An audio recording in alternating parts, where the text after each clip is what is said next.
এবার প্রশ্ন, কোন সাহাবী ইসলাম গ্রহণের পরে মুসলমানরা আরো শক্তিশালী হয়েছিল? ওই সাহাবীর নাম কি?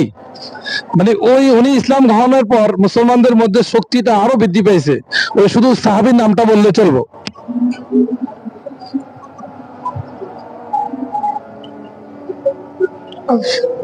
অপশন: হযরত উসমান রাদিয়াল্লাহু তাআলা আনহু, হযরত ওমর রাদিয়াল্লাহু তাআলা আনহু, হযরত আলী রাদিয়াল্লাহু তাআলা আনহু।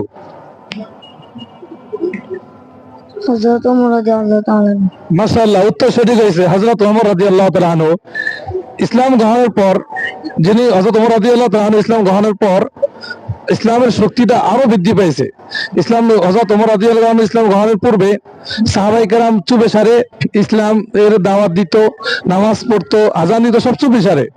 হযরত ওমর রাদিয়াল্লাহু তাআলা আনহু ইসলাম গ্রহণের পর তখনই এই সম্প্রসার ভাবে, বিস্তারিত ভাবে, মানে প্রকাশ্য ভাবে মুসলমানরা ইবাদত শুরু করছে। যাক, তোমাদের উত্তরটা সঠিক হয়েছে।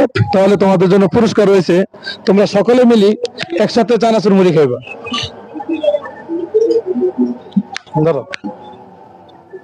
ধন্যবাদ।